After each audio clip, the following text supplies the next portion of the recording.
제 9강을 시작하도록 하겠습니다. 오늘은 이쪽 배양병부터 시작하겠습니다. 자, 지난주까지는 그 생화학적 산소 요구량 BOD에 대해서 설명을 했고요. 오늘부터는 이제 BOD를 어떻게 측정하고 계산하는가에 대해서 하겠습니다.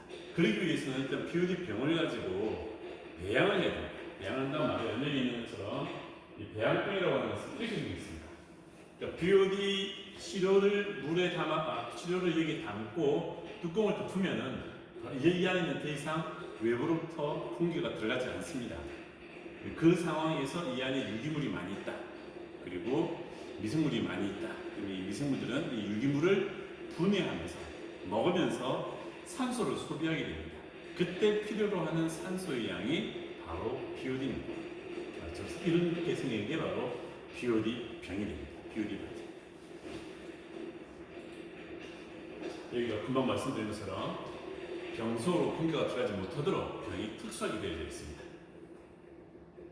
이걸 사용하기 위해서는 이 BOD병을 항상 깨끗하게 씻어서 그 안에 마지막으로는 정류수나 탄염수를 씻어서 쓴다. 자, 초기 용존산소의 농도. 예를 들어서 보시면은 이게 BOD 계산을 드리겠습니다. 자, BOD 파이어라고 하는 것은 지난 시간에 얘기했지만 보통 이것은 BOD라고 하는 것은 물을 뜨고 나서 그 안에 있는 미생물들이 유기물을 분해하기 때문에 시간이 지나면 지날수록 BOD의 값이 높아지게 되어 있습니다. 계속 유기물을 분해하기 때문에 산소 소비가 계속 늘어날 겁니다. 그런데 그렇게 따지면 5일 지난 후에 재는 것, 7일 후에, 10일 후에 하면 계속 산소가 소비되어져서 즉 소비되어진 양은 증가할 수밖에 없어요. 그렇게 따지면 BOD라고 하는 것을 측정할 때 시간이 너무 많이 걸리겠죠. 그래서 모든 사람들이, 전 세계 모든 사람들이 그렇다면 BOD는 기간을 갖다가 하루 이틀 하지 말고 5일로 하자, 통일하자. 5일 정도면 전체 BOD의 한 70~80% 정도는 예측할 수 있더라. 그래서 그걸 기준을 삼은 게 5일입니다. 그래서 BOD5라고 하는 것은 5일간 실험을 했을 때 소비되어진 산소의 양입니다. 이때 이것은 BOD병을 아까 말한 것처럼 BOD병을 들고 와서 여기에 시료를 담는데 똑같은 것을 이렇게 두 개를 준비합니다. 두 개를 준비해서 초기 타임 제로일 때 이때 용존산소의 농도를 잽니다. DO 그것을 1이랍니다. 초기 농도. 그 다음에 5일 지난 다음에 T=8 다시 한 번 더 이 안에 남아있는 용존산소의 농도를 잽니다. 어찌 될까요? 당연하게 처음에는 용존산소 양이 많았는데 5일이 지나면은 당연하게 미생물이 유기물을 분해하면서 산소를 소비할 테니까 이 양은 줄어들 겁니다. 그러면 그게 바로 뭐냐? 5일 동안 사용되어진 용존산소 요구량이다. 그렇기 때문에 이 값이 항상 이거보다 클 수밖에 없죠. 그러니까 마이너스 D2가 됩니다. 공식이지만 머릿속으로 생각하면 금방 알 수 있겠죠. 그죠? 자, 그 다음 밑에 보시면 실제로 보면 이렇게 되는 것은 강물이라든지 오염되지 않은 지역은 이렇게 하면 됩니다. 그런데 여러분들 쉽게 생각해봐도 커피, 라면 찌꺼기, 그 다음 음식물 찌꺼기들이 나가는 가정가스 같은 경우는 유기물 양이 엄청나게 높습니다. 그렇기 때문에 그것을 바로 실험한다 그러면은 5일 지나면 어떻게 되느냐? 남아있는 용존산소의 양이 0, 0.1, 농도가 너무 떨어져요. 그러면 어떻게 되느냐? 이 값이 너무너무 떨어지는데 그 값이 0.5 이하다. 이것은 뭐냐? 이것은 산소가 남아있어도 산소의 양이 너무 적기 때문에 미생물이 제대로 유기물을 분해하지 못했다고 생각할 수 있습니다. 그래서 남아있는 양이 너무 작을 때는 이것은 측정하지 않습니다. 그 말은 뭐냐? 너무 농도가 높으니까 이런 것들은 희석을 해야 되겠다. 희석이란 말이 여기 있습니다. 희석을 해가지고 쓴다 이 말입니다. 얼마나 희석을 하느냐? 그게 바로 P입니다. 여기서 P는 BOD병에 주입된 시료의 양과 희석수에 겹쳐진 이것을 여기서 B. 쉽게 말해서 이게 예를 들어서 1%다. P가 1이다. 이 말은 무슨 말이냐면 시료를 1을 넣고 희석수를 99 넣으면 어떻게 되느냐? 끝내는 부피는 100입니다. 부피는 100이지만 사실은 이것은 뭐냐? 시료가 100배 있을 때입니다. 그래서 여기서 퍼센트로 따지면 1%. 그러니까 끝내 어떻게 되느냐? 아까 말한 것처럼 재기는 재는데 이것에다가 이만큼 1%를 넣습니다. P가 1. 나머지 될까요? 나머지 99%는 희석수겠죠. 희석수가 99%가 됩니다. 그 다음에 똑같이 D1을 재고 D2를 재고 그렇게 해서 BOD 파일을 재려면은 이 값은 D1-D2. 그럼 이것은 뭐죠? 상황이 거기서 100배 있을 때였던 거죠. 그죠? 그렇기 때문에 나누기 P. 그럼 사실은 예를 들어서 1% 나누면 어떻게 될까요? 1%는 0.0. D1-D2. 쉽게 봐서 이건 뭐죠? D1-D2 곱하기 100. 그래서 100배. 뭐 공식으로 해도 되고 이렇게 해도 되고. 자, 그만입니다. 여기에 뭐 또 설명을 쉽게 해놨습니다. 시료 혼합 1%다. 그러면 100분의 1%. 여기다가 바로 D1-D2 분의 1%니까는 1분의 100. 2%다. 2분의 100. 5%다. 5분의 100. 이렇게. 되겠죠, 그죠? 자, 네.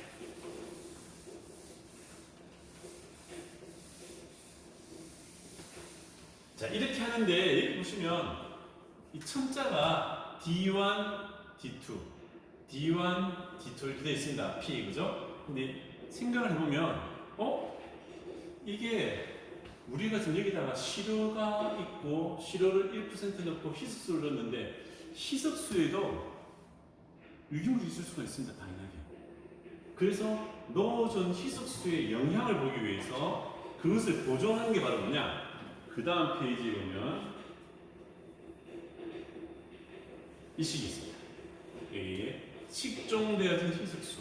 그러니까 희석수를 넣는데 그 희석수 안에도 보나마나 어떤 유기물이 있을 수가 있고 그 유기물이 있단 말은 뭐냐? 미생물이 그 유기물을 분해하면서 산소를 소비할 수 있다.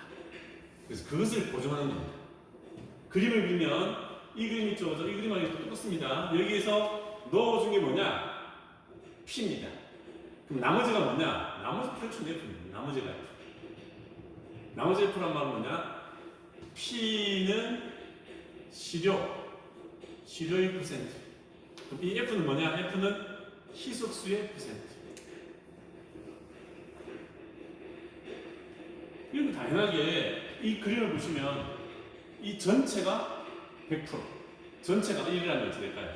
전체가 1이라면 이것은 희석수 플러스 이겁니다. 이해가 됩니까? 그러니까 지금 이게 보존한 게 뭐냐면 아까 말한 대로 한다면은 이게 없었어요. 저기 공식 보면 이게 없습니다. 이것만 되어 있어요. 그죠? 이렇게만 되어 있는데 실제 소비되어진 산소의 양 중에서 진짜 조그만큼은 이 희석수에 있는 유기물을 분해하면서 소비되어진 산소의 양이다. 그래서 그 양이 얼마냐? 이만큼이다. 그래서 희석수에서도 또다시 한번 이 블랭크죠. 블랭크라고 바탕용이 그러니까 블랭크의 처음 농도 마이너스 마지막 농도. 이것이 얼마만큼 있느냐 하면은 F만큼 있다. 이것은 1%라면 이것은 99%. 0.9겠죠. 그죠? 그래서 이런 공식이 나오는 겁니다. 이 F는 아까 말한 것처럼 P가 1%면 F는 1이 되기 위해서 뭡니까? 99%가 돼야 되겠죠. 이게 2%면 이거 98%. 그죠? 그래서 사실 이 F는 뭐냐? 이 F는 이렇게 적혀 있습니다. 배양된 시료에 있어서 식종 B. 그리고 실제 이것은 F는 1-P입니다. 그죠? 그래서 1-P로 나타낼 수 있고, 이걸 다시 풀면 어떻게 되느냐? 대입을 한 겁니다. 아까 그 식에서 이 F 1은 P 플러스 F니까 F는 1-P. 그죠? 여기다가 1-P 넣고 가로를 풀고 뺄 거 빼고 하면은 이렇게 나옵니다. 그런데 보통은 당연하게 우리가 희소수를 넣는다는 말은 뭐냐면은 시료에 유기물의 양이 너무 많아서 희석하기 위해서 깨끗한 물을 넣어준다는 겁니다. 그렇기 때문에 당연하게 희석수에는 희석수를 첫째 날 한거나 다섯째 날 한거나 이때의 용존 산소의 농도는 거의 같습니다. 거의 같기 때문에 이 날에서 첫째 날에서 다섯 날 빼봐야 이것은 얼마 안 돼요, 값이. 아주 작습니다, 이 값은. 아주 작기 때문에 이것은 무시할 수가 있다. 그리고 당연하게도 아까도 얘기했지만 첫째 날의 시료에서의 농도, 그 다음에 첫째 날의 브랭크스의 농도는 이것은 당연하게 이것은 우리가 폭기를 시켜주고 난 다음에 실험하기 때문에 포화 상태입니다. 포화 상태. 그래서 이것은 시료에서의 농도나 그 다음에 바탕 용액에서의 산소 농도는 거의 포화 상태이기 때문에 항상 똑같습니다. 거의 포화 상태이기 때문에 첫째 날 바탕 용액에서 잰 거, 첫째 날 희석되어진 시료에서 잰 것은 이 값은 0입니다. 거의. 그래서 이것 또한 어떻게 되느냐? 0이다. 그럼 끝내 남는 게 뭐가 있을까요? 식은 복잡할 때 남는 것은 이것만 남았습니다. 둘째 날 잰 희석수에서의 산소 농도, 다섯째 날 잰 희석수에서의 산소 농도, 다섯째 날 잰 시료에서의 산소 농도. 그래서 밑에 보시면 붉은색으로 이렇게 나와 있습니다. 그냥 간단한 식으로 이렇게 나타낼 수가 있다. 그러니까 이 2라고 하는 것은 1이라고 하는 것은 초기 첫째 날 농도고 2라고 하는 것은 5일이 지난 다음에 측정한 산소의 농도입니다. B라고 하는 것은 바탕용액. 즉 여기서는 사실은 희석수죠. 희석수. 그 다음에 여기서는 D라고 하는 것은 시료가 됩니다. 희석시료. 희석되어진 시료에서의 산소 농도. 그래주면 됩니다. 보다 더 정확하게 주겠다. 그렇다면은 이 공식에 대입을 하면 됩니다. 이 공식 외우기가 힘들기 때문에 이 공식은 이 위로 올라가서 이 공식 글에서 이 F에다가 1-P만 대입하면 됩니다. 아까 말했죠. 1은 뭡니까? 그냥 시료, 희석되어진 시료의 퍼센트. 나머지는 전부 다 희석수의 양입니다. 그죠? 이렇게만 대입하면 돼요. 이걸 갖다 굳이 뭐 이렇게 안 불러도 됩니다. 이거 그대로 대입해도 됩니다. 이 공식은 여러분들 머릿속으로 쓸 수가 있겠죠. 그죠? 그러니까 원래는 이거 희석했을 때, 그 다음에 여기서 희석수에 의한 영향을 보정하기 위해서 희석수가 소비한 산소의 양. 이겁니다. 자, 그러면 한번 제대로 우리가 이해를 했는지 문제를 한번 풀겠습니다. 문제를 풀면은 사실은 다 됩니다. 자, 여기 예제가 있습니다. 보십시오. 아까 BOD병이 보니까 보통 한 300ml로 되어 있습니다. 300ml짜리 BOD병이 있고, 그 다음 여기다가 2ml, 5ml, 10ml를 가했습니다. 그 말은 뭘까요, 지금? 희석이 얼마 됐을까요? 이건 1%가 아니고 9%로 나와 있습니다. 그렇죠? 그럼 끝내는 P가 얼마냐? P가 2ml가 300ml로 된 겁니다. 300ml 바틀 안에다가 시료를 2ml 넣고 나머지는 뭐란 말일까요? 희석수로 298을 넣어서 채운 겁니다. 그럼 끝내는 희석 비율이 얼마냐? 300분의 2가 됩니다. 이것은 300분의 5. 당연하게 대입 것은 300분의 10. 이 되겠죠. 그죠? 이렇게. 자, 하고 희소수를 넣었다. 그 다음에 비율이 파열을 측정한다. 이때 동일한 희소수를 채운 비율이병, 이 말이 바로 뭐냐? 동일한 희소수를 채웠다. 이 말은 이게 바로 바탕시험입니다. 바탕시험. 이게 바로 B입니다. B. 이쪽은 D가 됩니다. D. 했더니 그 다음에 20도씨 5일간 배양했다. 이게 바로 표준 시험법이죠. 그죠? 20도씨 5일 배양. 배양하기 전후에 용준산소 농도는 다음과 같다. 자, 보세요. 초기 DO입니다. 초기. 이 말 뭐냐?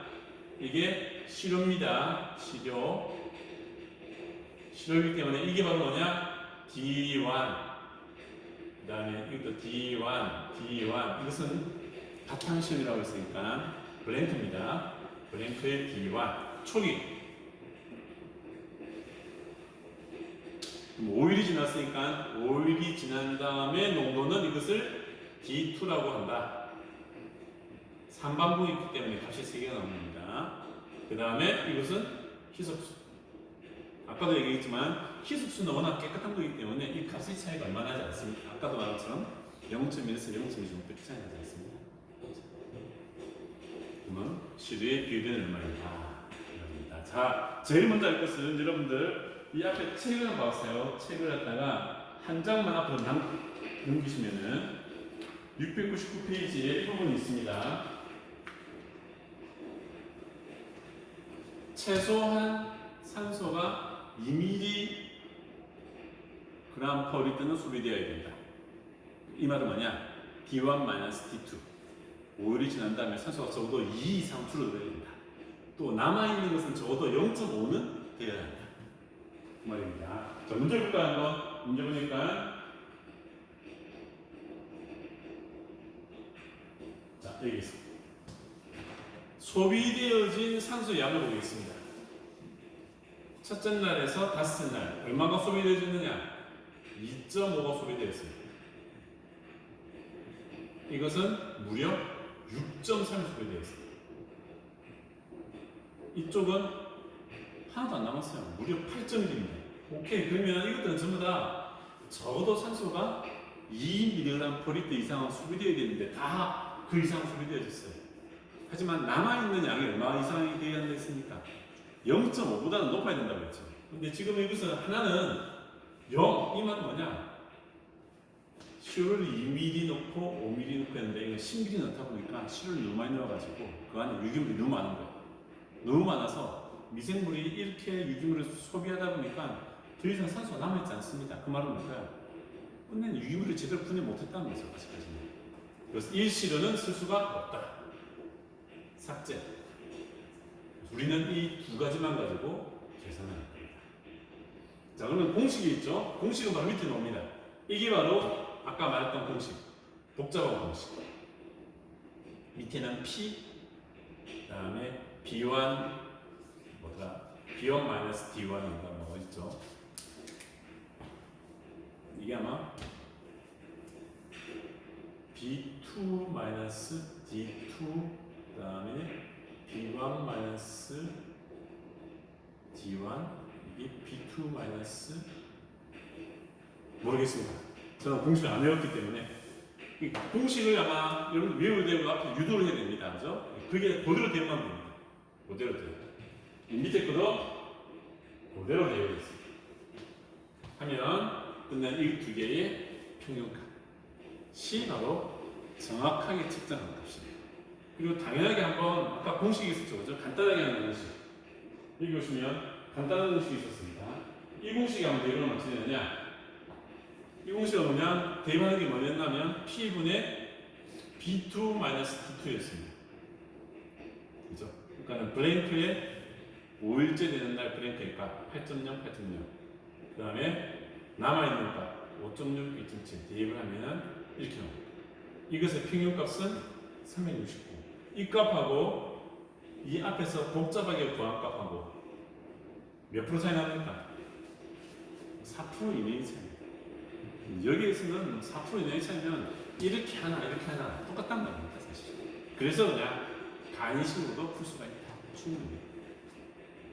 알겠습니까? 그래서 이것은 의외로 공식이 간단하기 때문에 이 공식을 외우고 그 다음에 이 복잡한 것은 저는 뭐 못 외우지만 여러분들은 이 공식을 여기 있는 이 공식을 외워도 좋고 사실 이 공식 문제에는 사실은 이 공식을 썼습니다. 이 공식 저는 이 공식은 저는 외우기가 힘들어요 솔직히. B2, D2, B1, D1, B1, B2 복잡해요. 그래서 저는 오히려 여러분들이 굳이 외운다 그러면 이것을 외우라고 했습니다. 왜냐하면 이것은 우리가 알고 있는 공식입니다. 그죠?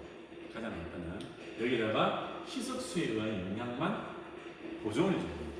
여기에 F값이 1-P 이렇게만 대해주면 돼요. 이렇게 하면 여러분들이 나중에 문제 푸는데도 훨씬 더 쉬울 겁니다.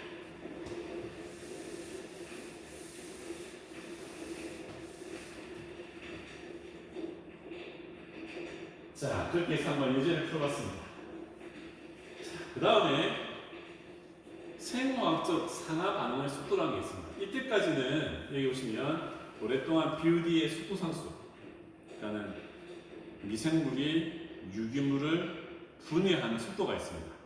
분해하는 속도. 그 속도가 20도씩 하니까 보통 하루에 0.23 정도? 이 정도의 속도로 분해하는 것 같더라. 라는 게 알려져 있어요. 이게 바로 지난번 시간에 보시면 이런 게 있었습니다. L 제로였나? 1-2-K-T 할 때 이겁니다. 이 부분이 바로 속도 상수입니다. 속도 상수. 해봤더니 보통 이 K가 한 0.23 정도 나오는 것 같더라. 경험으로 알고 있어요. 근데 연구를 많이 하다 보니까 어떤 지역에서는 이것보다도 훨씬 더 높거나 낮거나 마구 변하더라. 여기 보시면 매일같이 달라지더라. 어떤 날은 뭐 0.4까지 올라가더라. 어떤 것은 더 낮더라. 그런 것이 있어요. 그리고 온도도 또 차이가 난다. 온도에 의한 영향도 있다. 그래서 밑에 보시면 이거입니다. K 값에 따라서 K-가 0.2 예를 들어 제가 여기 표시하면서 70%로 제가 표시합니다. 70%. 총 유기물의 70%가 분해되는데 걸리는 시간을 제가 표시했습니다. 0.1이라는 말은 속도가 느리다는 말입니다. 속도가 느리다 보니까 70% 소비되려면 대략 한 12, 3일 정도. 그 다음 이것은 0.2 정도 되면은 한 6일 정도. 0.3 정도 되면은 한 4일 정도. 그 다음에 0.4는 0.5는 속도가 빠르니까 더 빨리 70% 정도가 분해됩니다. 맞죠? 근데 이것은 뭐냐? 쉽게 말해서 BOD를 할 때 우리는 무조건 5일만 딱 지나면은 우리가 BOD를 듣는데 만약에 그 물 속에 똑같은 양의 유기물이 있다. 유기물의 양이 있는데 그 시류에 따라서 미생물의 종류가 다르고 속도 상수가 이렇게 다르다면은 끝내는 나오면서 어떻게 되느냐? 어떤 쪽은 39%만 분해되어지고 어떤 쪽은 무려 92%가 분해되어져 가지고 BOD 값이 전혀 다르게 나올 수가 있습니다. 그것을 지금 이것은 설명하고 있는 겁니다. 그래서 K 값이 다르게 나올 수가 있다. 밑에 이 말입니다. 이 K를 쓰면 이겁니다. 그러니까 똑같은 5일 되는데 K-가 0.1인 경우에는 BOD 값이 얼마 나오느냐? 110.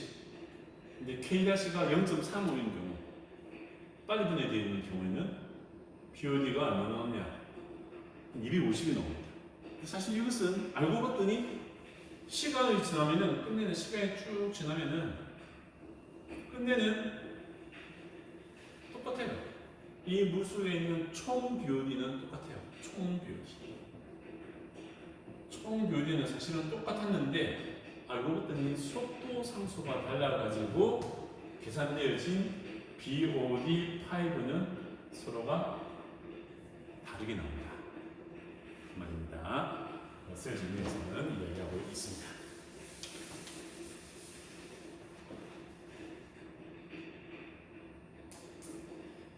자, 그리고 예를 들어 쓰는 겁니다.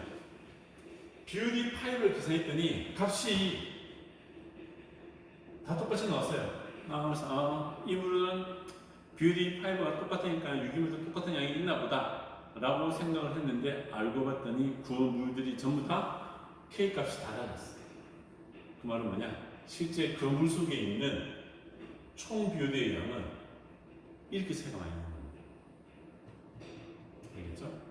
그래서 이게 바로 뭐냐면 유기물이 얼마나 빨리 분해되어질 수 있는 것들인지, 쉽게 분해되는 것들인지, 아니면 또 미생물이 그러한 유기물을 얼마나 잘 분해하는지 못하는지에 따라서 K-가 다르게 나옵니다. 아마 여러분들이 이거 느끼는 게 똑같은 사람들인데 어떤 사람들은 그냥 뭐 아무거나 먹어도 소화도 잘 되고 전혀 문제가 없어요. 어떤 사람들은 잘못 먹으면 더 소화를 못 시켜가지고 더부룩하고 막 그래요. 그런 사람들이 있습니다. 그죠? 많이 못 먹어질게요.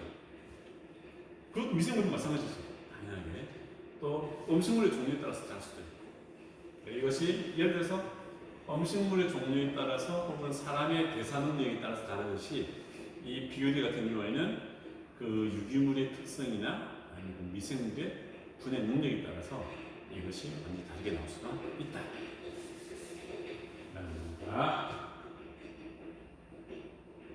예를 들어서 이런 게 있죠. 이 책에서는 리그닐 예를 들었습니다. 리그닌이라고 했습니다. 그래서 분해가 대단히 안 됩니다. 쉽게 말해서 나무 중에서도 예를 들어서 그런 거죠. 어떤 것들은 뭐 우리가 먹는 거 사과나 이런 음식물 바나나 껍질 이런 거 땅에 던져놓고 시간 지나면은 그냥 분해가 막 일어나요. 분해 일어나고 비 내리고 하면 그냥 없어졌고요. 네, 목재 같은 경우는 분해가 잘 안 됩니다. 섞긴 섞지만은 썩어서 넘어진 게 100년 지나고 200년 지나고 그죠? 그대로 나와 있죠, 그죠? 이럴 때 있으면 목조물 같은 경우는 뭐 수천 년 가지 않습니까, 그죠? 분해가 잘 안 되는 거예요. 일부 유리한 것들은 분해가 잘 안 된다. 자, 이겁니다.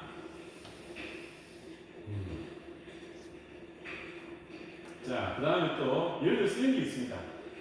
원래는 아까 말한 것처럼 BUD라고 하는 것은 이렇게 됐어요. 지금 그래프가.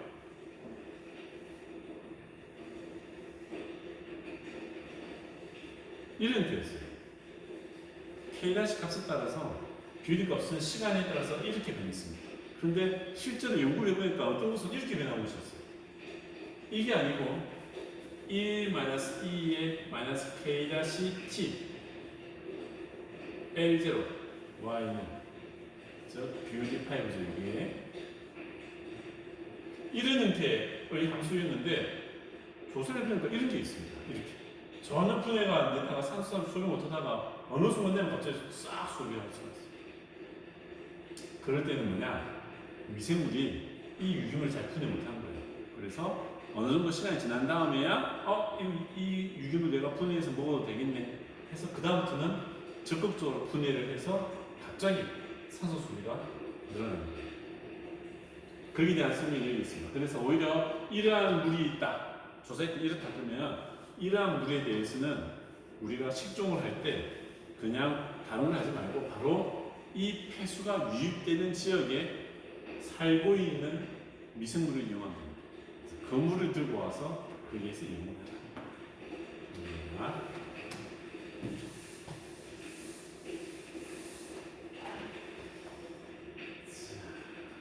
그리고 그 다음에 이거 워낙 많은 내용이 들어있어서 다 설명하지 않겠습니다. 이거 그 L0라고 하는 것은 그 유기물이 있을 때 그 유기물이 분해되면서 소비되어지는 필요로 하는 산소의 총량입니다. 총량 L0. 그래서 아까도 식도 제가 몇 번 썼죠. 이렇게 L0 1-2의 K'-T 이게 바로 5일 동안 했다. 그럼 그게 바로 BUD5가 됩니다. 5일 동안 했다. 자, 여기에서 실제로 구한값하고 그리고 우리는 이론상으로 계산도 할 수가 있습니다. 이런 물질이 있으면 산소가 이만큼 소비될 거야 라면서 알 수가 있습니다. 그렇게 해서 식을 보면은 이걸 보시면 예를 들어서 어떤 글루코스가 있다. 포도당이죠. 제일 간단한 포도당입니다. 이것은 이론상으로는 산소 6몰이 필요로 하고 이것이 이렇게 들어가서 산화가 되면 6몰의 이산화탄소와 6몰의 물이 나온다 라는 것을 알고 있습니다. 그렇다면 계산상으로는 이것의 농도가 예를 들어서 300mg/L다. 이것은 여러분들이 이 앞에 예제 1을 보시면 예제 1하고 똑같습니다. 예제 1을 봐보세요. 한번. 예제 1을 보시면은 거기 보면 어떤 유기물이 나와 있고 유기물이 농도가 얼마일 때 산소가 얼마 소비되느냐 그런 게 있었습니다. 그런 문제가 바로 이 문제입니다. 이 문제 아마 여러분들 이 1번 문제입니다. 그 문제가 좀 여기 똑같이 나와 있어요 지금. 그런데 이렇게 되면 어떻게 되느냐? 1몰에 6몰이 필요하다. 180g이면 192가 180g이면 글루코스 180g이면 산소가 무려 192.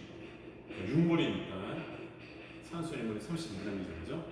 192가 필요한데 지금은 물에서의 농도가 300mg이라 그러면 산소가 얼마가 필요할까? 이렇게 푸는 게 바로 예제 1번이었습니다. 예제 1번. 그래서 실제로 계산해 보니까 이렇게 해서 계산하면은 이론상 계산되어진 값은 얼마냐? 320입니다. 이 값이. 그런데 우리가 실험해 봤더니 실험을 하면은 절대 320이 안 나와요. 실험하면은 기간을 갖다가 5일이 아니고 10일, 20일, 30일 이렇게 두더라도 값이 이것밖에 안 나와요. 이 값과 이 값은 차이가 있죠. 왜 그럴까? 글루코스는 분해도 아주 잘 되는 건데 왜 산소가 이렇게 많이 소비가 안 되지? 그것은 여러분들이 당연한 겁니다. 여러분들이 밥을 먹으면 어떻게 되죠? 오늘 밥 먹으면 100% 소변이나 아니면 대변으로 나가버리면 우리 몸무게는 저릅니다. 그죠? 하지만 어떻게 되죠? 많이 먹으면 몸무게 늘어나죠. 그 말은 뭡니까? 우리가 모른다는 목적은 먹고 소변, 상고, 대변으로 보내기 위해서 하는 게 아닙니다. 우리가 에너지원으로 쓰기 위해서 먹는 겁니다. 미생물도 이것을 분해한 이유는 먹고 살기 위해서 하는 거예요. 먹자마자 다 보내지 않습니다. 뭘 할까요? 축적을 합니다. 에너지원으로 쓰기 위해서 축적을 하고 당연하게 세포 분열을 하기 위해서 그만큼의 또 유기물을 저축을 해놔야 돼요. DNA도 써야 되고 단백질도 만들어야 되고 그죠? 그러다 보니까 어떻게 되느냐? 이걸 다 소비하지 않습니다. 이걸 일정 부분을 남겨놓습니다. 그러니까 성장과 증식을 위해서 먹지만은 끝내 이것을 어떻게 하냐? 일부분은 몸 안에 세포 조직으로 잡는다. 아마 여러분들이 식사하면 어떻게 됩니까? 끝내는 뱃살, 이렇게 근육이든 지방이든 남게 되죠, 그죠? 그게 바로 그겁니다. 우리가 먹는 것은 전부 다 100% 산화되어져서 이산화탄소와 물로 나가지 않습니다. 몸 안에 남게 되겠죠, 그죠? 그 말을 하고 있습니다. 그래서 밑에 보시면 끝내는 어떻게 되느냐? 끝내는 상당한 부분은 남게 됩니다. 자, 그리고 반응 속도 아까 말한 K-K라고 하는 게 반응 속도였습니다. 자, 반응 속도에 대한 얘기가 나옵니다. 아까 우리도 보면 시간이 지날수록 BOD는 이렇게 증가한다. 그래서 대략 5일이면은 총 BOD의 한 70% 정도는 80% 정도는 측정할 수가 있겠다. 그래서 우리가 5일 BOD를 측정했습니다. 그런데 하다 보면 어떻게 된다고 했죠? 이게 끝내는 한 5일 정도 지나면은 갑자기 호기증이 생겼어요. 그래서 이게 바로 뭐냐? 지난번 말한 것처럼 이것은 밑에 있는 것은 탄소계 COD 유기물이 분해하면서 소비되는 산소량이고 유기물이 분해하면서 나오는 게 또 뭐가 있느냐 하면 암모니아가 있었습니다. 그래서 여러분도 식사가 나오면 뭐죠? 항상 빵구가 나옵니다. 암모니아가 나오죠. 그죠? 미생물도 마찬가지예요. 왜냐하면 유기물 자체에 암모니아가 있기 때문에 그 유기물을 분해하면은 그 안에 있는 암모니아가 나올 수밖에 없어요. 그 암모니아가 어떻게 되느냐? 끝내는 미생물에 의해서 소비가 됩니다. 소비될 때 바로 또 산소를 필요로 한다. 그래서 이때 나오는 것을 뭐라고 하느냐? 질 속의 BOD라고 한다. BOD. 그죠? 이렇게 우리가 설명을 했습니다. 근데 지금 이 책에서는 알고 봤더니 이게 굳이 암모니아가 아지산이 되거나 아니면 이 아지산이 질산이 되면서 산소가 소비되어진 게 아니고 알고 봤더니 미생물이 왕창 늘어나니까 박테리아가 왕창 늘어나니까 의미는 그렇습니다. 미생물이 늘어나면 미생물을 먹는 또 생물이 있습니다. 그게 바로 뭐냐? 원생 생물이에요. 식물 플랑크톤이 바다에서 확 늘어난다. 당연하게 식물 플랑크톤을 잡아먹는 동물 플랑크톤이 늘어나고 그게 늘어나면 어떻게 되느냐? 그것을 잡아먹는 갑각류, 그것을 잡아먹는 어류들이 늘어날 수밖에 없죠. 이 말을 그만큼 하고 있습니다. 이게 늘어난다는 말은 뭐냐? 얘들은 미생물을 잡아먹으면서 호흡을 왕창 하는 거예요. 얘들. 그렇죠? 굳이 질산화하면서 산소가 소비되는 게 아니고 이렇게 유기물이 많이 있고 많이 먹으니까 미생물들이 대량 번식을 하게 되고 개체수가 늘어나니까 그것을 잡아먹을 수 있는 원생 생물도 늘어난다. 그 다음에 얘들이 호흡을 해서 이렇게 나타났다 라고 해석을 하는 사람이 있습니다. 밑에 이 말입니다. 박테리아를 먹이로 이용하는 원생생물이 증가해서 그렇게 됐다. 이런 연구가 되고 있습니다. 해석하는 게 두 가지죠. 그렇죠? 하나는 암모니아가 산화되어져서 아질산, 질산이 되면서 산소가 소비되어지는 것. 그래서 질 속의 BOD라고 있고 밑에 있는 거 이것은 그게 아니고 그냥 유기물이 워낙 많아서 그걸 잡아먹을 수 있는 박테리아가 개체수가 늘어나니까 박테리아를 잡아먹는 원생 생물들이 늘어나서 이 원생 생물이 호흡하면서 산소 소비가 늘었다 라고 하는 게 바로 표현입니다. 알겠죠? 네. 시간이 벌써 37분이 됐기 때문에 여기까지 하고 나머지 연습 문제는 BOD잖아요. BOD는 그래서 이 BOD를 어디서 쓰느냐? 보면 색깔을 같이 해놨습니다. 이건 어려운 게 아니고 이렇게 보면 됩니다. 가정하수, 산업해수 이것이 도대체 얼마나 들어오냐, 얼마나 들었나? 이것을 알기 위해서 될 수 있는 제일 간단한 방법이 뭐냐? BOD입니다. 유기물이 있나 없나? 그래서 이 표현이 안정화시킨다고 했는데 안정화시킨다는 말이 뭐냐면 아까 말했던 이러한 게 있으면은 이렇게 분해가 되는 거겠죠, 그죠? 이것은 에너지원입니다. 에너지원. 여러분들이 밥이나 탕수육 먹는 이유는 그 음식물들이 에너지원을 갖고 있기 때문입니다. 이것을 우리가 먹어서 분해를 하면 이 에너지 값이 떨어집니다. 떨어지면서 그 차이가 어디로 왔느냐? 우리 몸으로 오는 겁니다. 우리 몸으로. 그래서 이것을 표현을 하다가 안정화라고 합니다. 저 높은 에너지를 갖고 있는 것을 분해해가지고 CO2와 물로 만들면서 그때 나오는 에너지를 우리가 뛰거나 아니면 다양한 활동을 하는 데 쓸 수가 있는 거죠. 그래서 안정화라고 하는 겁니다. 아무튼 안정화를 시키는데 소요되어지는 산소야. 그래서 여기서 얼마나 들었나 그래서 확인하기 위해서. 그리고 또한 하천에서도 됩니다. 하천에서 왜 되느냐? BOD가 너무 높으면 절대적으로 하천은 스스로 자정할 수가 없어요. 스스로 깨끗하게 할 수가 없어요. 그렇기 때문에 자정 능력을 알기 위해서 이것을 잰다. 그 다음 당연하게 가정하수나 산업해수는 처리장으로 가게 되어 있습니다. 처리장에 가게 되면 이 처리시설을 설계할 때 이쪽 지역은 유기물이 하루에 한 1톤, 10톤 들어오니까는 그렇다면 이걸 처리하기 위해서는 이만큼 만들어야 되겠다. 근데 통영하고 부산은 쉽게 생각해 인구가 다르죠, 그렇죠? 당연하게 부산에 있는 어떤 처리장은 훨씬 더 많은 유기물이 들어올 겁니다, 그렇죠? 그러면 당연하게 처리장도 더 크게 설치해야 됩니다. 그렇기 때문에 당연하게 처리 시설을 설계하는 데 있어서 크게 할까 작게 할까 그때도 기준이 BOD가 된다. 살수, 유상, 활성서지 다 마찬가지죠, 그죠? 이것들도 다 BOD 영향에 따라서 다 다르다.